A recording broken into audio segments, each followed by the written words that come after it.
Assalamualaikum. I'm Isha Akram and I will discuss about probability. What is probability? Means if we have some random results, means unpredictable results, यानी जिसमें हमें आने में शक हो. Like जब हम लूडो खेल रहे होते हैं तो हमें नहीं पता होता कि हमारे पास कौन से दाने आने वाले हैं. इस तरह के एग्जांपल्स जो हैं हमारे पास, जिनका हमारे पास रैंडम रिज़ल्ट आएगा. एंड इस तरह के रिज़ल्ट्स को मेजर करने के लिए हमारे पास जो टर्म है वो है प्रोबेबिलिटी. तो प्रोबेबिलिटी की डेफिनेशन हम कह सकते हैं कि measure of unpredictable results and like measure of uncertainty is called probability. Here some rules of probability, laws of probability. First is addition law, and second is multiplication law. And here we only discuss about multiplication law and multiplication law because we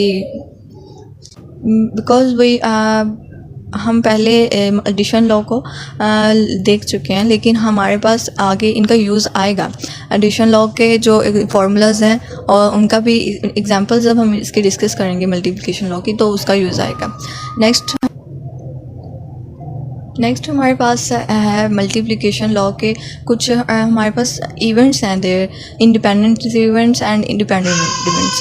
तो इससे पहले हमें देखना चाहिए कि events क्या है.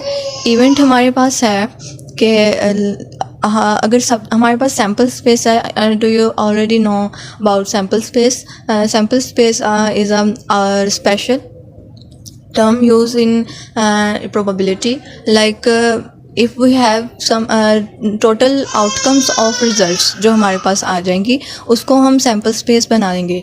Sample space में जो हमारे पास सबसेट है, सैम्पल स्पेस में हमारे पास जितने भी टर्म्स हैं, हम उनमें कह सकते हैं कि इवेंट जो है वो सबसेट ऑफ सैम्पल स्पेस है.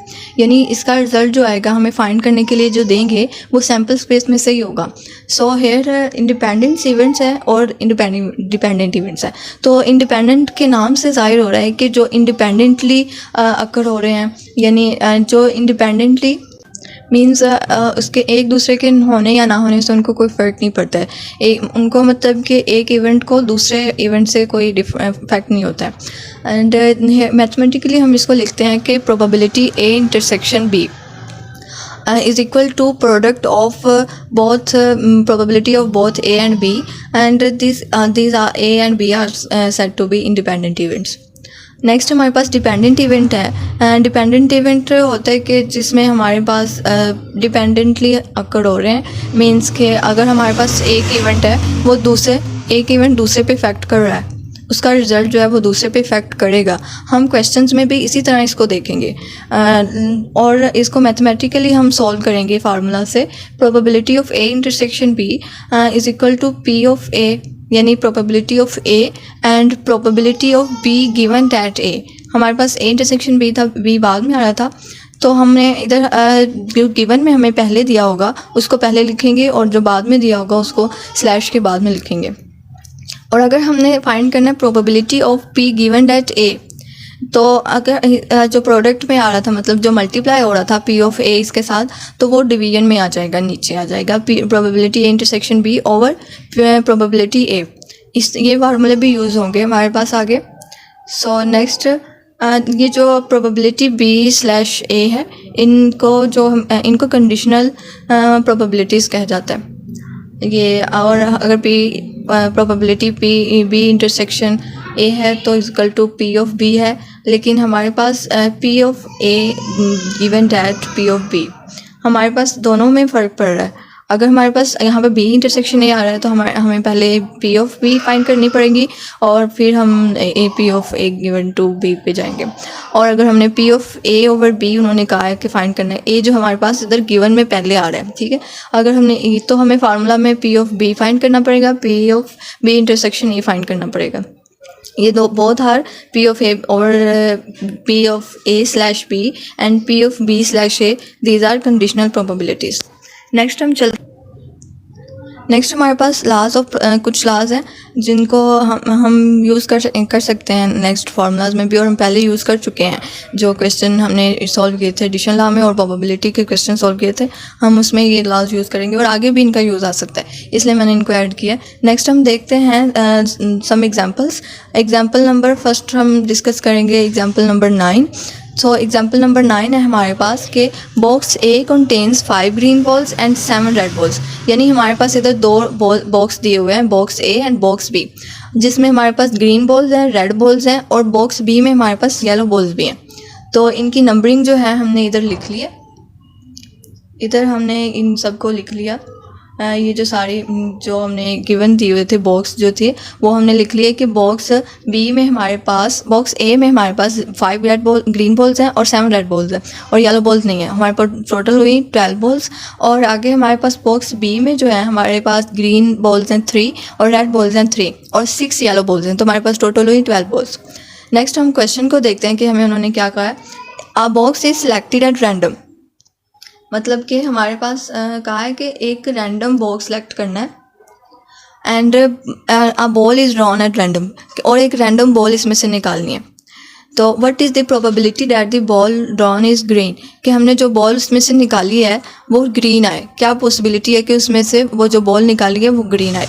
तो हम आगे इसको सॉल्व करते हैं। हमारे पास जो इवेंट बन रहा है वो इवेंट क्या है कि हमारे पास ग्रीन बॉल निकाल रहे हैं हम, ठीक है। Let E represent the event that green ball is drawn, यानी जो अकर हो रहा है, इवेंट अकर हो रहा है, वो हमारे पास है दो तरह की सिचुएशन फिर बनेगी। मतलब दो बॉक्सेस है ना, हम दो बॉक्सेस में से एक बॉक्स सेलेक्ट करेंगे रैंडमली, तो हमारे पास सिचुएशन आ सकती है। ये डिपेंडेंट है, क्योंकि हमारे पास अगर बॉक्स ए सेलेक्ट करेंगे तो हमारे पास पॉसिबिलिटी है कि उसमें से ग्रीन बॉल आ जाए, और तो इसका रिजल्ट बी पे इफेक्ट करेगा। जब अगर हम बी बॉक्स सेलेक्ट करेंगे तो क्या पता हमारे पास पॉसिबिलिटी है कि ग्रीन बॉल बी में से आ जाए, तो इससे भी इफेक्ट करेगा। क्योंकि अगर बी में नहीं आए तो हमने बॉक्स बी में देखना है, बॉक्स ए में नहीं आई तो हमने बी में देखना है, ठीक है। नेक्स्ट हम देखते हैं एक और बात कि हमारे पास ई कैन अकर, यानी जो इवेंट अकर हो रहा है उसमें ये जो दोनों सिचुएशंस हैं, ये जो हमें दी हुई हैं इंटरसेक्शन में ये दोनों जो दी हुई हैं हमारे पास सिचुएशन दी हुई हैं, हमें ये दोनों म्यूचुअल एक्सक्लूसिव है। मींस के म्यूचुअल एक्सक्लूसिव का मतलब है कि हमारे पास नो कॉमन इवेंट्स, मतलब अगर ए में हमारे पास ग्रीन बॉल है तो सेकंड में नहीं वो हम निकालेंगे, जो ग्रीन बॉल निकाल रहे हैं वो सेकंड में नहीं होगी, हम फर्स्ट में से सिलेक्ट कर रहे हैं। तो ये इस तरह से ये म्यूचुअल एक्सक्लूसिव हुई, तो इसलिए हम नीचे ये फार्मूला यूज़ किया हुआ है। म्यूचुअल एक्सक्लूसिव का ये फार्मूला भी है इधर कि अगर हमारे पास म्यूचुअल एक्सक्लूसिव है तो हम ये वाला फार्मूला यूज़ करेंगे, ठीक है। और इसलिए ये वाला फार्मूला हमने इधर यूज़ किया है पी ऑफ, लेकिन उससे पहले हमें प्रोबेबिलिटी फाइंड करनी पड़ेगी। ए इवेंट ए बॉक्स जो है और बी बॉक्स है, उनकी प्रोबेबिलिटी फाइंड करते हैं हम कि अगर हमारे पास दो चांसेस है ना, हमारे पास दो बॉक्सेस हैं, तो दो चांसेस में से एक चांस जो है वो ए बॉक्स का है और एक चांस जो है वो बी बॉक्स का है।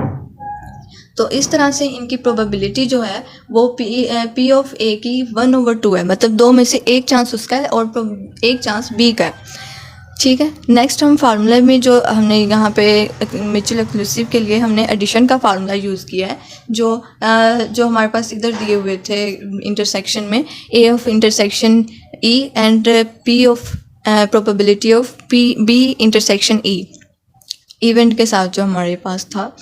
तो वो फार्मूला हमने लगाया और उसके बाद हमारे पास एक फार्मूला यूज़ हो रहा है इधर जो डिपेंडेंट का। हमने ऊपर कहा है कि बॉक्स बी का रिजल्ट जो आ रहा है वो बॉक्स बी पे डिपेंडेंट है, इसलिए हमने इधर डिपेंडेंट का फार्मूला यूज़ किया। डिपेंडेंट का फार्मूला आपने पीछे अभी हमने पढ़ा है मल्टीप्लिकेशन लॉ में कि डिपेंडेंट का फार्मूला है ये वाला, दिस वन, ये वाला फार्मूला हम उसमें लगाएंगे यहाँ पे, जहाँ पे P of A intersection E है वहाँ पे हमने फार्मूला लगाया डिपेंडेंट का P of A dot P of E given to A, because यहाँ पे E पहले गिवन है, जो इवेंट है हमारे पास वो पहले आएगा, उसके बाद B वाला सेलेक्ट करेंगे हम लोग।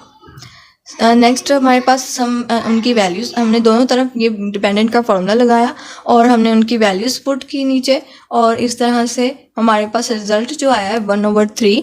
1/3 मीन्स के 1/3 पॉसिबिलिटी है कि हमारे पास ग्रीन बॉल आ रही है। Alright, here we next we move on next example number 10 example है हमारे पास कि एक an urn contain 10 white ball and 3 black balls, another urn contain 3 white balls and 5 black balls. Means के हमारे पास 2 अर्न हैं जिसमें वाइट बॉल्स हैं और ब्लैक बॉल्स हैं। पहले अर्न में 10 वाइट बॉल हैं, ये यहाँ पे लिखा हुआ है हमने सोल्यूशन में कि हमारे पास, और दूसरे अर्न में 3 वाइट बॉल्स हैं और 5 ब्लैक बॉल्स हैं। और नेक्स्ट हमारे पास टोटल हुई फर्स्ट अर्न में 13 बॉल्स और सेकेंड अर्न में 8 बॉल्स। ऑलराइट, और नेक्स्ट हम क्वेश्चन में देखते हैं कि 2 balls are transferred from first urn and placed in the second. Means के हमने जो पहला अर्न है उसमें से 2 बॉल्स निकालनी है और उनको सेकंड में रख देना है। ठीक है, हमारे पास पहला इवेंट ये है। And then 1 ball is taken from the latter, और हमने एक बॉल निकालनी है बाद में, ये दूसरा इवेंट है। और हमने जो प्रोबेबिलिटी फाइंड करनी है वो ये है कि that it is a white ball, कि ये जो हम बॉल निकाल रहे हैं वो वाइट बॉल है। So let's create some events. First हमने इवेंट बनाया कि let A represent the event that 2 balls are drawn from the first urn and transfer to the second urn. ये हमारे पास पहला इवेंट है जो हम कि 2 बॉल्स निकाल रहे हैं, और हमारे पास पॉसिबिलिटीज़ क्या हैं कि 3 म्यूचुअल एक्सक्लूसिव वेज है। 3 म्यूचुअल एक्सक्लूसिव, इनमें कुछ भी कॉमन नहीं आएगा, तीनों को म्यूचुअल एक्सक्लूसिवली हम बनाएंगे। यानी ए इवेंट है, हमारे पास वन इवेंट बनाया हमने 2 वाइट बॉल्स के, हमारे पास दोनों वाइट बॉल्स आ जाएंगी। और दूसरा इवेंट बनाया कि एक वाइट बॉल आ सकती है और एक ब्लैक बॉल आ सकती है। और तीसरे में बनाया हमने कि दोनों ब्लैक बॉल्स आ सकती हैं, वाइट बॉल नहीं होगी। इस तरह से आगे हमने नेक्स्ट हमने प्रोबेबिलिटी फाइंड करनी है इन तीनों इवेंट्स की, A1, A2 एंड A3। इन दोनों की प्रोबेबिलिटी फाइंड की तो हमने फार्मूला यूज़ करते हैं प्रोबेबिलिटी के लिए, N of A is over N of S। Means के number of A event and over हम डिवीजन में लिखते हैं नंबर ऑफ सैम्पल स्पेस, यानी कितने हमारे पास टोटल कितने हैं। टोटल हमारे पास फर्स्ट इवेंट में हम देखते हैं प्रोबेबिलिटी A1। प्रोबेबिलिटी A1 में हमारे पास 13 है टोटल, एंड ओवर 13 टोटल है हमारे पास। और नंबर ऑफ ए जो है वो हम कम्बिनेशन, ये जो इधर हमने फार्मूला यूज़ किया है कम्बिनेशन का, इससे हम फाइंड करेंगे कि यानी पहली में हमें बता रहा है कि 2 वाइट बॉल्स हैं। ठीक है, तो हमने वाइट बॉल्स रखी हैं कि 10 ऑफ C ऑफ 2, यानी हमने जब निकाल ली 2 वाइट बॉल्स की पॉसिबिलिटी है कि हमारे पास टोटल कितनी है 10 वाइट बॉल्स हैं फर्स्ट टर्न में। तो हमारे पास फार्मूला आएगा 10C2, मतलब 2 बॉल्स निकाली हैं 10 में से, और हमारे पास ब्लैक कितनी होगी 0, 3 ब्लैक बॉल्स में से हमारे पास 0 आ जाएगी।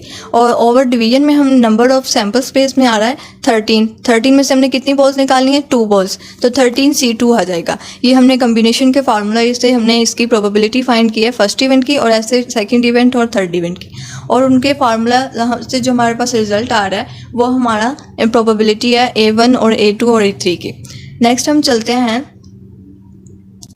हमने प्रोबेबिलिटी फाइंड कर ली तीनों इवेंट्स की। नेक्स्ट हमारे पास जो है कि जब उन्होंने क्वेश्चन में कहा हुआ था कि जब ट्रांसफ़र करने के बाद प्लेस करना है सेकंड में हमने जब प्लेस कर लिया तो हमारे पास उसकी प्रोबेबिलिटी हमने फाइंड करनी है कि second run after having transfer 2 balls, मतलब जो 2 बॉल्स हमने निकाली हैं वो सेकंड में जब ट्रांसफ़र कर ली उसके बाद हमारे पास क्या है, उसके बाद हमारे पास 5 वाइट एंड 5 ब्लैक बॉल्स हो जाएंगी। यानी कि हमारे पास एडिशन हो रहा है, 2 वाइट बॉल्स आर ट्रांसफर्ड इसमें हुई हैं, तो हमारे पास मीन्स नेक्स्ट हम जब उसमें 2 वाइट बॉल्स ऐड करेंगे सेकंड अर्न में हमने 2 बॉल्स इसमें ऐड की तो ये 3 जो है 5 बन जाएंगी, 5 वाइट बॉल्स बन जाएंगी, एंड हमारे पास 5 ही ब्लैक बॉल्स जब हमने 2 वाइट बॉल्स ट्रांसफ़र की तो हमारे पास पहली सिचुएशन ये बन जाएगी।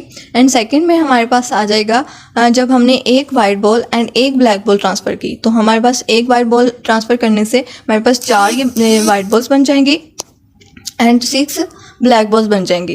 5 हैं तो ये 6 बन जाएंगी। और तीसरी सिचुएशन हमारे पास ये है कि 2 ब्लैक बॉल्स ट्रांसफ़र की हमने, जो पीछे हमने यहाँ पे जो तीनों ये सिचुएशन क्रिएट की थी, ये इनको ही हम देख रहे हैं आगे। जो ट्रांसफ़र करने के बाद हमने तीसरे सिचुएशन में हमने 2 ब्लैक बॉल्स ट्रांसफ़र की थी, तो हमारे पास 2 ट्रांसफ़र करने से जो वाइट बॉल्स हैं वो 3 ही रहेंगी और ब्लैक बॉल्स जो हैं वो 7 बन जाएंगी। इस तरह से हमारे पास जो उसके बाद हमें क्वेश्चन में हमें इवेंट दिया था कि हमने एक वाइट बॉल निकालनी है, यानी what is the probability that it is a white ball. हमने जो एक बॉल निकालनी है, क्या पॉसिबिलिटी है कि हमारे पास वाइट बॉल आ जाए।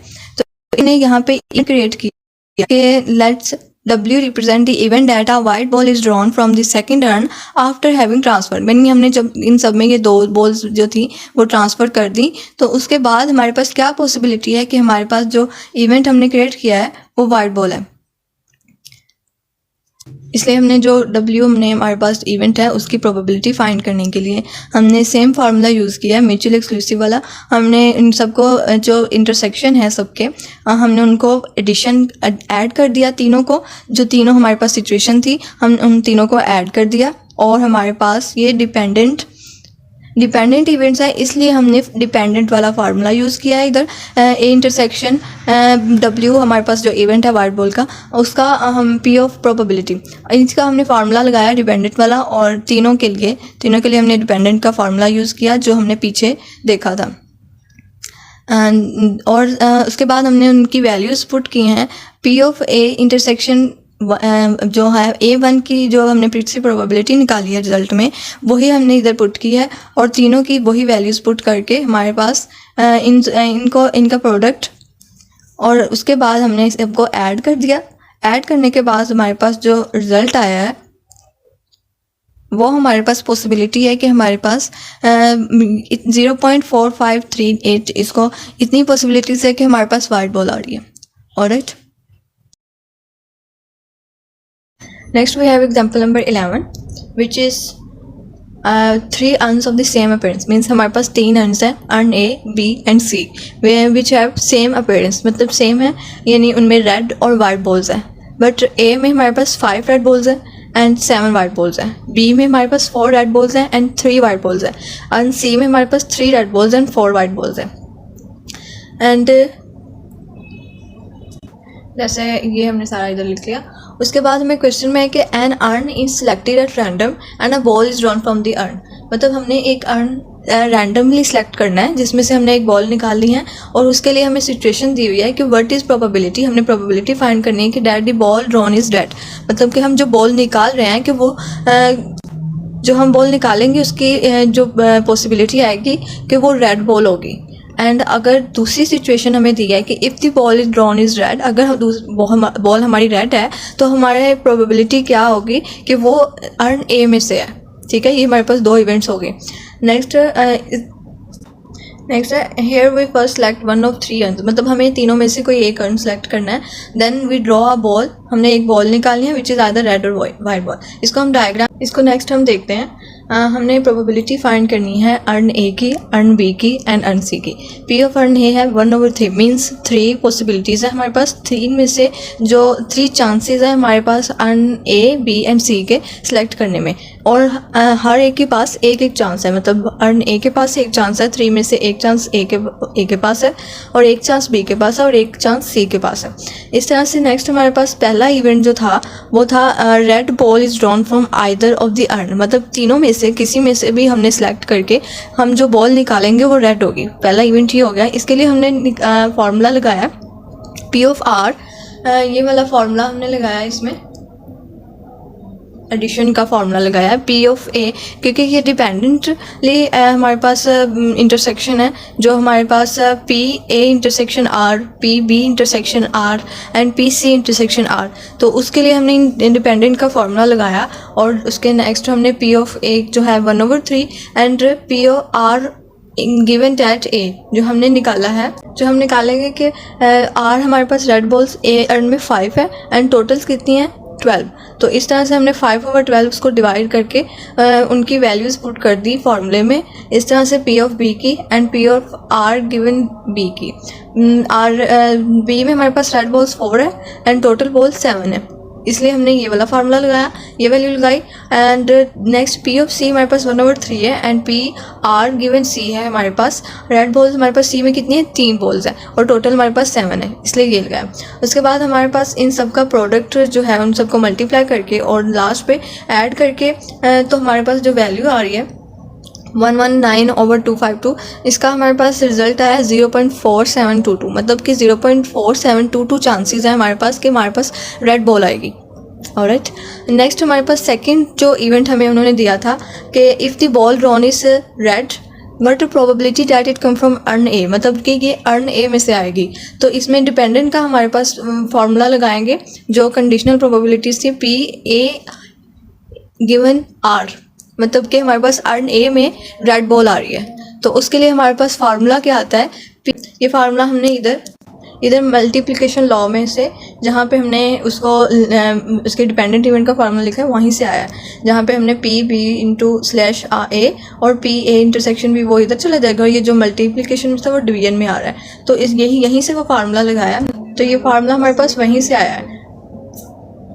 तो उसमें हमारे पास डिवीजन में था, सॉरी मैं डिवीजन लगाना भूल गई, नीचे हमने जो वैल्यू पुट किए हैं उसमें हमने probability P A intersection R की बनी 1/3 पी ऑफ ए की प्रोबेबिलिटी है एंड 5/12 हमारे पास ये है अर्न ए की। 5 रेड बॉल्स हैं और टोटल है 12, तो वो हमने फार्मूले में पुट करके पी ऑफ आर डिवीजन में हमने लगा दी उसकी प्रोबेबिलिटी जो हमारे पास इधर रिजल्ट में आई थी, वो हमने ये नीचे लगा दी और हमारे पास टोटल रिजल्ट जो आया 0.294। तो ये हमारे पास पॉसिबिलिटी है जब हमारे पास अर्न ए में आएगी रेड बॉल। ऑलराइट, ये हमारे पास रिजल्ट आ गया। नेक्स्ट हमारे पास एग्जांपल नंबर 12 है which is a system contains 2 components A and B connected in series, मतलब कि हमारे पास 2 components हैं A and B which जैसे कि डायग्राम में भी दिखाया गया A and B जो हमारे सीरीज में कनेक्टेड है। ठीक है, नेक्स्ट हमारे पास इन दोनों components A function A and B की हमारे पास प्रोबेबिलिटी भी गिवन है जो कि और नेक्स्ट हमारे पास लाइन है कि this system will function only if both components function, मतलब कि हमारे पास ये सिस्टम तभी रन करेगा जब बोथ कंपोनेंट्स रन करेंगे। जैसे हमारे पास एंड फंक्शन एंड की कंडीशन होती है कि हमारे पास अगर दोनों फंक्शन ट्रू है तो हम फिर ही हमारे पास रिजल्ट ट्रू आएगा, इसलिए हमने इंटरसेक्शन यानी एंड वाला फार्मूला जो हम यूज़ करते हैं वो फार्मूला इधर यूज़ किया। Since the system will function only if both component function, इसलिए हमने ये इंटरसेक्शन का फार्मूला लगाया और उसमें वैल्यूज़ पुट की हैं। बिकॉज ये इंडिपेंडेंस ये शो कर रही है, इसलिए हमारे पास इंडिपेंडेंट का फार्मूला जो था मल्टीप्लिकेशन लॉ में P of A intersection B is equal to product of both probability of A and B. हमने जो ऊपर गिवन थी प्रोबेबिलिटीज़ हमने उनकी वैल्यूज़ पुट की और उनका प्रोडक्ट लिया और उसके बाद जो हमारा फाइनल रिजल्ट आया 0.931 हमारा रिजल्ट है, जो कि हमने प्रोबेबिलिटी फाइंड करने के लिए कहा था कि find the probability at the system function, कि जो हमारा सिस्टम है वो फंक्शन यानी रन कर रहा है, इसकी हमने प्रोबेबिलिटी फाइंड करनी थी जो हमारा फाइनल रिजल्ट है। लेटर एग्जांपल नंबर 13 में जैसे हमें दिया हुआ है कि फंक्शन के हमारे पास जो फंक्शन है वो पैरेलल में कनेक्टेड है, सी एंड डी फंक्शन जो हमारे पास है वो पैरेलल में कनेक्टेड है एंड हमारे पास जो and system will function if either system C या आइदर सिस्टम डी जो है वो फंक्शन रन कर रहे हैं, मतलब ये हमारे पास और की कंडीशन है, इसलिए यहाँ पे हमने ये वाला फार्मूला यूज़ किया इंडिपेंडेंट वाला एंड ए यूनियन बी वाला, और यहाँ पे हमने इंटरसेक्शन वाला फार्मूला यूज़ किया। So that's all from my side.